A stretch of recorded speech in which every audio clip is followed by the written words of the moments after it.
Hello, my awesome Young Living friends spread throughout Australia and New Zealand. I am delighted to be with you today to share some of the heart of our beloved company, which is the global philanthropic work spearheaded by the Young Living Foundation. The foundation works with people all throughout this beautiful world of ours that need it the very most. For those of you who might not know me yet, I am Marin Bryce, and I am the Executive Director of the D. Gary Young Young Living Foundation. I was lucky enough to join Young Living a few months ago, and getting to work with all of you while also serving the world's most vulnerable is both an honor and a privilege. As I thought about what to share with you, I thought about your theme this year, Thrive, Together We Grow.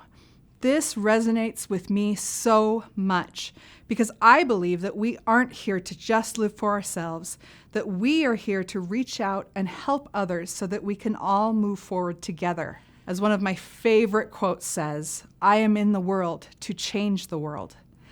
As I thought about the theme of your convention, I loved how much this theme of Thrive captures so much of the why behind what the Young Living Foundation does.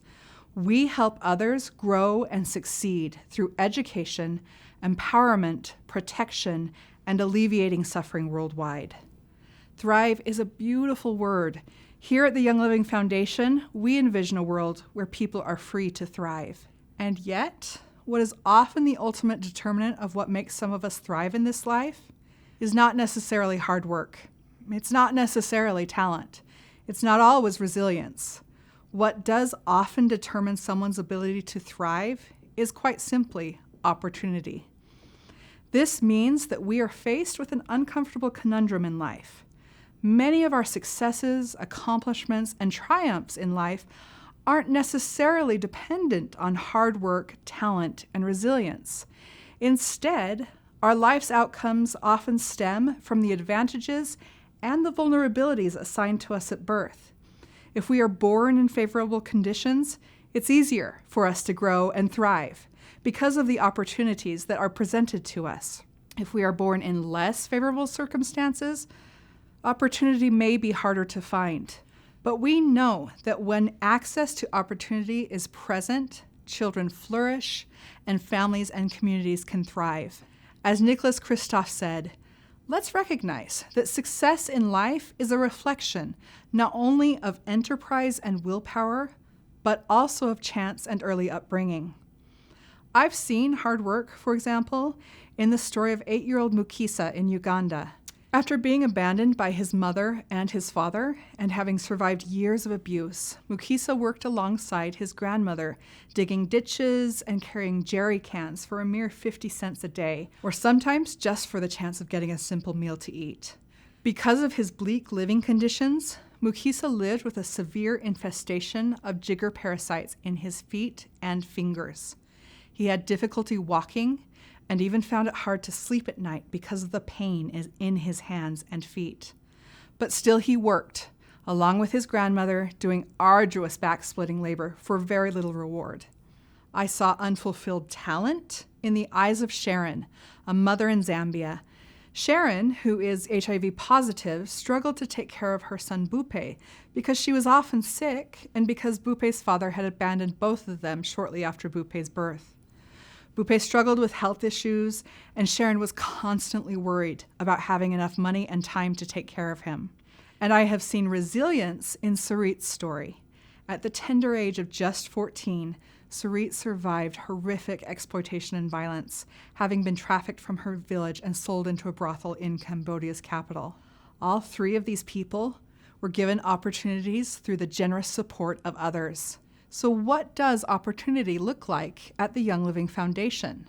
Generosity and contributions from Young Living brand partners like you mean that individuals like the 3 I just mentioned are offered unique opportunities that build on their innate strengths, gifts, and grit, and offer an escape from their individual and often heart-wrenchingly unfair circumstances. Mukisa's opportunity came in the form of restorative help at the Young Living Hope Center in Uganda, where he was admitted and began a journey of healing. Here, he received a place to stay, nutritional support, jigger extractions, health educations, and so importantly, recreational playtime. He was also provided counseling sessions to help build up resilience from the trauma and difficulty he had seen in his short 8 years.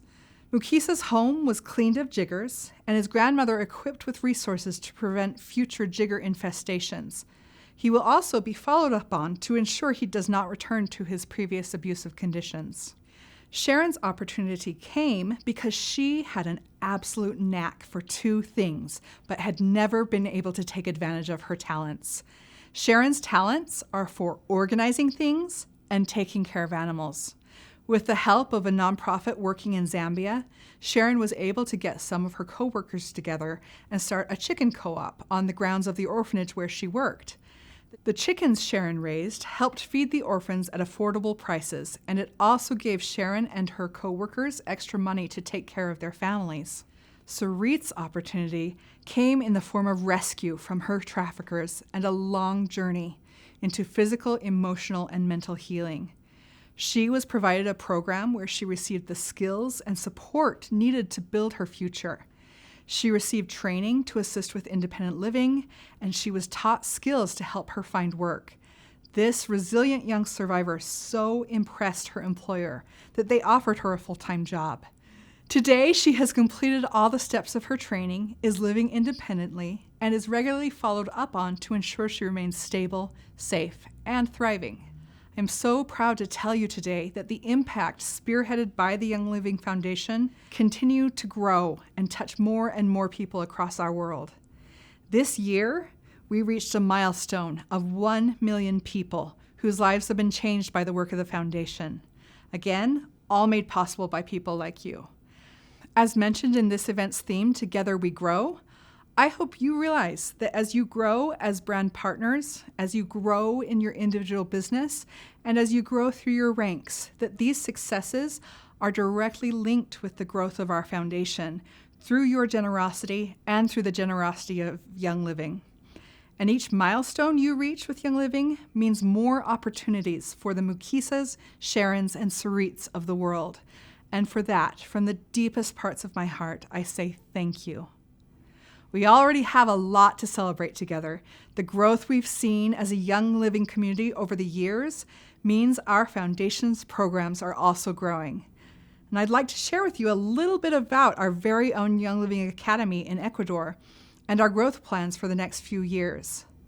For those of you who might be new to Young Living, the Young Living Academy in Ecuador marked the beginnings of the Young Living Foundation. This project started in 2007 while Young Living founder Gary Young was working on Young Living's then new Finca Botanica farm and distillery in Changan, Ecuador. While commuting to the farm each day, Gary noticed a building that looked abandoned. It turned out it was a primary school, but so dilapidated that it was a wonder any education at all was happening in the building. The infrastructure was run down. The classrooms were crammed to capacity with children from multiple age groups, eager to learn, but being taught by a single volunteer teacher. Well, Gary saw an opportunity to help, so he went to work and built the Young Living Academy.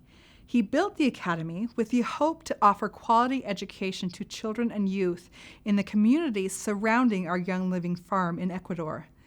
Since the doors of the Young Living Academy opened in 2009, 567 children and youth have been given access to quality education. Presently, about 350 students are enrolled in school, and over 80% of our graduates have gone on to college. The Academy places emphasis on students being involved in community service projects, and the students often envision ways they can serve their communities and their country throughout their time at the Academy, on to their college studies, and beyond. What's particularly special about our Young Living Academy is that the students' education is entirely funded by Young Living brand partners who have stepped up to sponsor our students. The Young Living Academy's reputation for excellence has grown at a tremendous rate without any effort of ours to market it through the surrounding communities. This past year, for the few spots available at our Young Living Academy, 300 children applied. 300 children competing for just a few spots at our academy. That's how recognized Young Living Academy is as a place of excellence and learning. Because of the urgent need demonstrated by the number of students who apply versus the number we can accommodate, I have a special announcement that you are getting first. We are embarking on a journey, along with our global Young Living community, to spread life-changing opportunity for education in rural Chongan, Ecuador, to more and more students. In the next 3 years, we will be dramatically expanding our campus to eventually serve 3 times our current capacity and provide quality education to over 1,000 children year-round. The outcomes of expanding access to quality education are far-reaching. Education can pull families out of generational poverty. Education improves health. Education can safeguard against food insecurity and malnutrition. Education can be a catalyst to entrepreneurship.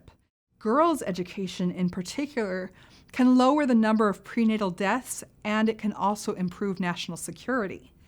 Education creates opportunity, and education helps children and communities thrive. As we work to help Young Living Academy grow, you can help us in several ways. If you'd like to get to know some of our students, we would love to have you sponsor a Young Living Academy student. I know that some of you are already sponsoring children in Ecuador, and we are profoundly grateful for your contributions. I was recently in Ecuador, and I got to know some of the students there and see for myself the fantastic good a sponsor can do.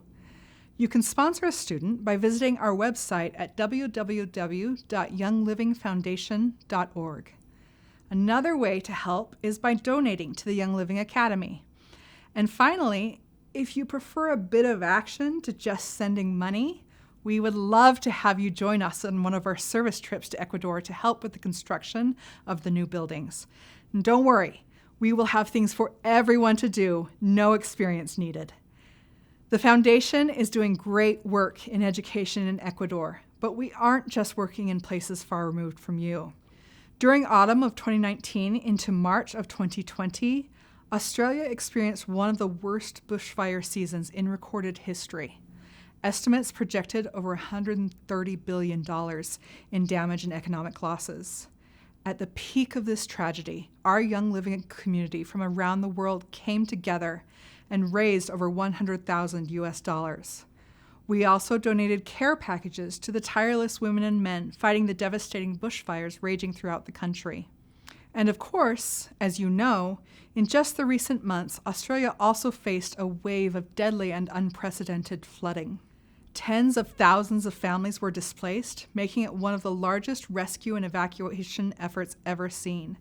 Once again, our Young Living community came together, raised funds in response to the flooding, and our Young Living Australia community organized in-kind donations for organizations helping with relief.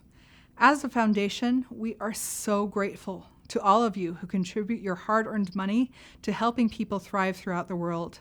If you haven't yet, I'd like to invite you to join us as we work to create opportunity and positive change. By joining the foundation in its work, you are helping to create a world where we can grow together and create more good. And really, who doesn't need more good in their lives? Thank you again for all you do. I look forward to meeting you in person next year. Until then, be well.